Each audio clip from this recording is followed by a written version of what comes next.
Aí alguma atitude ilícita, como um outro roubo? Ele só estava usando para fazer pequenos comércios, né? Como eles dizem, que era a venda de droga e abastecer as biqueiras. Olha, Campinas é a 11ª cidade do Brasil com mais registro de ônibus incendiados nos últimos 10 anos, nessa última década. Os dados são de um levantamento da Associação Nacional das Empresas de Transportes Urbanos. E olha, tem incêndio de tudo quanto é tipo, né? Ato de vandalismo, tem ato envolvendo esses ataques que a gente sabe, né? São organizados pelo crime organizado, que a gente tem visto, né? De prejuízo ao transporte público, e depois tem aquele grande problema. Destrói hoje, a empresa vai pagar a conta. Só que ela tira do bolso dela e depois o que acontece? Repassa para o usuário, repassa para o trabalhador, que precisa pagar mais caro a tarifa do transporte. E aí? Karina Rica é quem traz os detalhes. Olho na notícia. Em Campinas, desde 2004, foram 16 ônibus incendiados. Só no primeiro semestre de 2014 foram 4, enquanto no ano passado inteiro, 3. Os motivos para os ataques são os mais variados. E nos últimos anos teve um agravante, os protestos. Aqui na cidade, o prejuízo com ônibus depredados chegou a mais de R$1 milhão para as empresas. Mas o impacto vai além do problema financeiro para companhias de transporte. Qualquer protesto, qualquer evento, você acaba atacando fogo em ônibus, como se fosse uma coisa mais visível. Porque o ônibus é um bem público, né? É a prestação das empresas, mas presta um serviço público, e ele não tem uma segurança efetiva. É uma falta de respeito também com a gente. Então, às vezes, a gente está no ônibus, assim, aparecem alguns meninos, assim, ou até mesmo... eu já vi muitos jovens também. Começa a arriscar o banco. Eu dependo de ônibus para ir para o trabalho, voltar do trabalho. Fico com medo, só olhando dos lados para ver quem é que está. Este homem já foi cobrador de uma das empresas que operam na cidade. Fica meio ressabiado de trabalhar, né? Com menos ônibus circulando, aumenta o intervalo entre as viagens. E veículos de algumas linhas são retirados. A capacidade de investimento das empresas diminui, o que reflete no bolso do usuário, com um reajuste no valor das tarifas.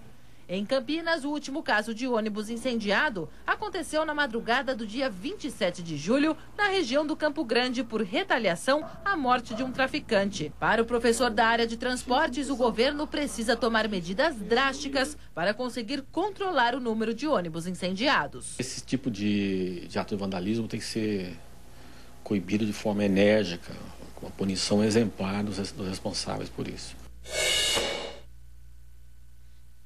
E olha, essas são imagens de arquivo, né? Mas que frequentemente se repetem aqui na nossa região. Ônibus destruídos pelo vandalismo. Ônibus destruídos pelo vandalismo, causando um prejuízo enorme, rapaz, e que a gente acaba pagando. O Felipe está ao vivo comigo, porque neste fim de semana, por exemplo, Felipe Pereira, mais vandalismo, né? Mais ações contra o transporte público aqui da nossa cidade. O que aconteceu tanto no sábado quanto no domingo? É isso, Felipe? Ações que têm acontecido com alguma frequência, inclusive aqui na nossa cidade, viu, Rodrigo? A Karina falou do último ônibus que foi incendiado aqui na cidade, só que nesse fim de semana, o saldo do sábado e domingo, da madrugada de sexta até a madrugada de domingo, 9 ônibus depredados aqui na cidade de Campinas. Mais uma vez, registro assim no nosso município. São ações que têm acontecido durante a madrugada e...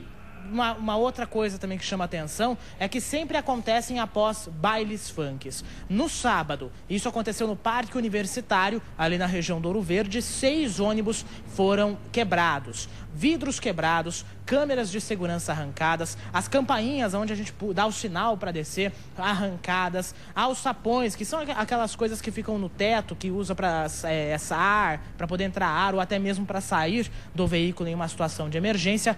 Tudo isso foi quebrado. Aí na madrugada de sábado para domingo, mais 3 ônibus foram depredados, dessa vez na região do Campo Grande. Ações parecidíssimas, viu, Rodrigo? Também. Vidros quebrados, bancos quebrados e janelas arrancadas.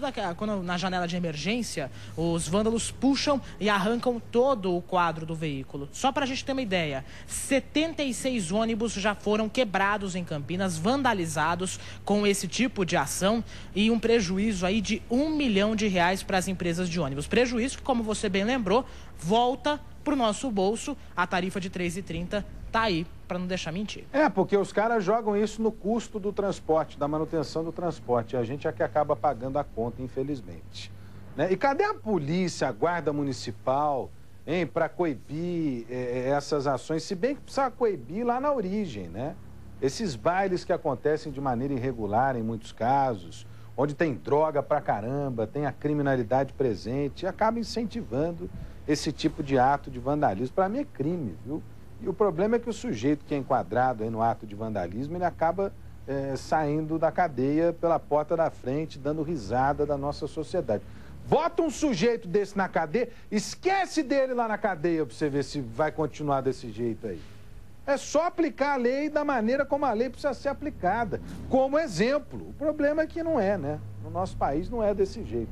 Você quer falar mais alguma coisa aí, Felipe Pereira? Olha, Rodrigo, tem uma coisa aí que chama a atenção, que geralmente esses ataques têm acontecido em regiões muito próximas uma das outras. A gente registrou no fim de semana passado, no fim de semana anterior, ações ali na região do Satélite Íris, na estrada do Campo Redondo, a estrada que liga o Ouro Verde ao Campo Grande, no próprio Campo Grande, ali perto da Praça da Concórdia, no Parque Valença, inclusive, que foi o último ônibus queimado. Então são ações, são locais já bem conhecidos, que já se sabe que acontece ações desse tipo, né, aqui na cidade de Campinas, viu?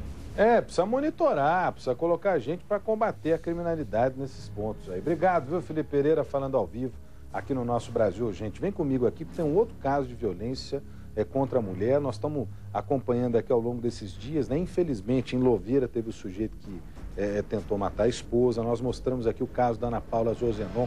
Não esquecemos, não, nós mostramos aqui, estamos cobrando a polícia, hein? Precisa prender lá o sujeito que é o marido, o ex-marido, né? O marido, na época, que matou a moça na frente da criança de 8 anos, lá na cidade americana. E agora em Piracicaba, mais um crime contra a mulher, um pedreiro, né? É suspeito de matar a própria companheira. Ele foi preso em flagrante pela Guarda Municipal com apoio do Walter Martins. Nós vamos mostrar aí as imagens para você, que é do site Piracicaba em Alerta. Fernanda Marion com os detalhes. Olho na notícia. O velório de Nelly dos Santos Nunes, de 45 anos, foi marcado pela emoção das filhas do primeiro casamento da mulher. As garotas não moravam com a mãe. Elas tentaram falar com a dona de casa pelo telefone, mas não conseguiram e sentiram que havia algo errado. As meninas sabiam que a morte de Nelly foi anunciada. A dona de casa morava há aproximadamente 2 anos com o companheiro, no bairro São José, na periferia de Piracicaba. Altino Barbosa Coelho, de 35 anos, não era apenas o namorado da vítima, mas também o agressor. Acho que isso não foi a primeira vez, porque já haviam vários comentários de que os dois trocavam gentileza já há algum tempo. As filhas de Nelly sabiam que a mãe já tinha sido agredida outras vezes pelo companheiro e também que Altino era agressivo. Os vizinhos relataram que as brigas do casal eram frequentes e no último sábado ouviram mais uma discussão. A mulher precisava de ajuda e foi socorrida para o pronto-socorro da Vila Cristina. Chegou a informação para a gente de que houve uma discussão entre eles na noite passada e foi agredida durante a noite toda, que, no entanto, foi solicitado o SAMU porque a mesma se encontrava inconsciente. Nelly deu entrada no pronto atendimento muito machucada e inconsciente. A mulher esperou horas por uma vaga na UTI, mas não resistiu. Os ferimentos dela dão conta de que foram provocados por um instrumento contundente e o resultado da lesão foi a morte. Nas imagens gravadas por um portal de notícias de Piracicaba, as filhas de Nelly estão na delegacia, registrando a ocorrência de violência doméstica. É nesse momento que, por telefone, elas confirmam a morte da dona de casa. E ela realmente faleceu.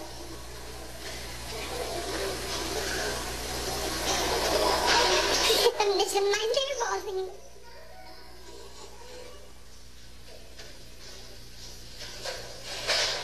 A Guarda Municipal foi acionada e Altino foi preso quando ainda estava no pronto-socorro. O homem apresentava sinais de embriaguez e estava sujo de sangue. A oitiva de todas as testemunhas serão analisados, o motivo da briga, o porquê que ocorreu a briga, se é que houve briga. Porque quando ele chegou aqui na delegacia, estava totalmente entorpecido. Totalmente entorpecido. Mal conseguia caminhar, ele cambaleava. Então, precisa aí analisar todas as circunstâncias do fato para nós apontarmos qual foi a consequência dessa conduta. O pedreiro foi preso em flagrante por homicídio qualificado. Para o delegado, ele negou qualquer agressão à ex-companheira. Veio ela no médico. Aí ela chegou no médico. Você bateu nela? Não. Quem que bateu nela? Não. É bebida, que ela bebe, cai e machuca. Essa foi a explicação dele pro caso, né? A polícia tem a convicção de que ele matou a mulher na porrada, né? E o histórico de violência dentro da casa do casal, né, já era conhecido. Ele já era violento com a esposa, já tinha um histórico de violência, por isso vai responder agora na justiça. Agora, como que a mulher faz para denunciar, hein? Como que a mulher faz para denunciar? Se o Estado depois não dá condições de proteção a essa mulher. Eu fico aqui entre a cruz e a espada, rapaz. Quando eu peço para as pessoas denunciarem, né, eu peço aqui, vai lá, registra o boletim de ocorrência, faz isso, faz aquilo. Só que o Estado não tem condições de prover a segurança das mulheres e acaba em tragédia. Acaba em tragédia, infelizmente. Olha, por causa do atraso no repasse da Prefeitura, creches particulares que atendem a alunos da cidade de Sumaré fecharam as portas hoje. Os proprietários fizeram uma manifestação, cerca de 2.000 crianças devem ficar sem aula até que a situação se normalize. Eliette Zanotti é quem traz os detalhes, deixa eu ver a reportagem aqui, ó. Olho na notícia. O cartaz reforça o aviso encaminhado aos pais. Nessa escolinha, 145 crianças de 0 a 4 anos foram dispensadas. A unidade atende ao Programa Municipal de Educação Básica. São escolas particulares conveniadas à Prefeitura que garantem as vagas que faltam no município. Os portões permaneceram fechados em quase metade das 46 creches. Os donos foram para a frente da Prefeitura em protesto. O pagamento que a administração deveria ter feito no último dia 15 não aconteceu. Sem recursos financeiros, eles não conseguiram pagar as contas nem fazer a reposição de alimentos para as crianças que ficam em período integral. Desde o início desse governo, nós vemos com várias tentativas de fazer com que a Prefeitura entendesse que o repasse é insuficiente para manter a escola aberta, funcionando. A Prefeitura paga R$ 364,70 por criança. Os donos das escolinhas se queixam que o valor é insuficiente. Para eles, o custo de cada uma é de R$ 450. O valor de R$ 364 não fecha essa conta, fica no vermelho. Significa o quê? Que todos os meses nós temos que entrar no limite da conta nossa do banco, capital de giro, então as contas não fecham. Por causa da paralisação, cerca de 2.000 crianças foram prejudicadas. É uma pouca vergonha a gente ter que trabalhar e não tem com quem está deixando as crianças. No final da manhã, a Prefeitura recebeu uma comissão de manifestantes para explicar o atraso. O que ficou combinado? Nós já até deixei pronta a planilha para eles, para a gente fazer a transferência amanhã. Né? Esse mês a gente foi pego de surpresa, teve uma queda da arrecadação de 9% e por uma determinação judicial nós tivemos que fazer o repasse à Câmara no dia 20%. Então, nós ficamos indisponíveis financeiramente nesse período. Então, nós pedimos na reunião de sexta-feira que iríamos fazer o pagamento na terça, dia 26, e no dia 2 o restante. Já sobre o aumento do repasse... Eles vão protocolar um pedido, fazer uma pauta de reivindicação com eles, de algumas necessidades que ele tem, para ver o que a gente possa atendê-los, que dê para nós e fique bom para eles também. Olha, parece que tem imagens aí que podem esclarecer um caso de Indaiatuba, é isso, Felipe Pereira? Deixa eu ver as imagens, são imagens de um suposto racha, não é isso, Felipe Pereira? Imagens de um suposto racha, né? Esse racha envolvendo veículos na cidade de Indaiatuba. Não estou entendendo, Felipe Pereira, me diz aí. Ah, Fernanda Marion, inclusive, narrou essas imagens. Fernanda está ao vivo comigo, inclusive. Deixa eu ver a Fernanda ao vivo aqui. São imagens que podem esclarecer, né, um caso envolvendo um acidente de trânsito, porque tudo indica se tratar de um rache que terminou com uma morte em Indaiatuba. Antes da Fernanda falar, deixa eu ver essas imagens que a Fernanda narra pra gente. Olho na notícia. Imagens das câmeras de segurança de um prédio de Indaiatuba registraram o momento em que um veículo em alta velocidade perde o controle e bate no muro de um sindicato. O acidente impressiona. O carro derrapa e capota antes de colidir no muro da associação. Repare que antes do acidente, um carro branco também passa em alta velocidade. De outro ângulo é possível perceber que o veículo está com o pisca-alerta ligado. Para a polícia, esse fato indica que os dois automóveis tiravam racha na Avenida Engenheiro Fábio Roberto Barnabé. Bom, e esse racha teria terminado então com a morte de um homem. O acidente aconteceu em julho, é isso, Fernanda? Exatamente, Rodrigo. O acidente aconteceu no dia 12 de julho. Ali no carro tinham 5 ocupantes. O dono estava no banco do passageiro, na frente, e quem dirigiu o carro era uma adolescente de 16 anos. Segundo testemunhas que foram ouvidas pela polícia, os 5 ocupantes estavam em uma festa e todos teriam ingerido bebida alcoólica, Rodrigo. E aí na volta, né, parece que houve a disputa desse racha e o acidente, é isso? A polícia chegou à conclusão que houve um racha. Por quê? Porque o carro branco, o primeiro carro que passa, estava com o pisca-alerta ligado e isso indica para eles que eles estavam ou convidando para disputar um racha ou já disputando o racha. A velocidade que eles passam é muito rápida também e a proximidade dos carros. Então a polícia acredita que os dois carros estavam tirando racha e inclusive o motorista do primeiro, do carro branco, já é conhecido ali na cidade por gostar desse tipo de competição. A adolescente que dirigia o carro mais escuro que vinha atrás não sabia dirigir, segundo o delegado. O carro era automático, dela perdeu o controle, o carro derrapou, capotou e acabou batendo no muro, Rodrigo. Uma pessoa morreu, é isso? Exatamente, o proprietário do carro.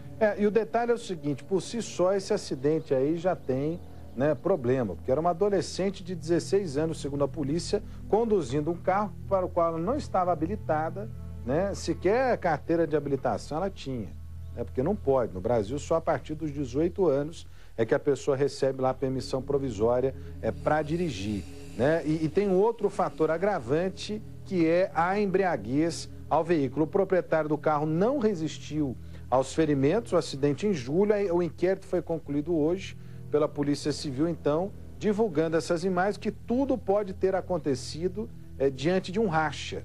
Você vê como é que é perigoso, né? As pessoas, elas não estão preocupadas com a segurança, não estão preocupadas com nada, né? E podem se tornar vítimas, né, do trânsito violento e que elas mesmas, né, transformam num trânsito violento. Rodrigo. Pois não, Fernanda? Lá na delegacia, o delegado informou que a adolescente pediu para o proprietário do carro, o Álvaro, para dirigir, para voltar para casa dirigindo o carro. E ele acabou cedendo, permitindo que uma pessoa não habilitada dirigisse o carro, Rodrigo. E geralmente as ocorrências, né, essas tragédias, elas estão motivadas no trânsito pela imprudência. Nesse caso foi uma imprudência. Primeiro, né, pelo consumo de álcool de todos ali. Não tinha ninguém em condição de dirigir pelo consumo do álcool. Segundo, uma adolescente de 16 anos conduzindo o veículo. E terceiro, possivelmente, como suspeita a polícia, aponta a polícia, pelo menos tem convicção a polícia, né, dirigindo em alta velocidade na disputa de um racha.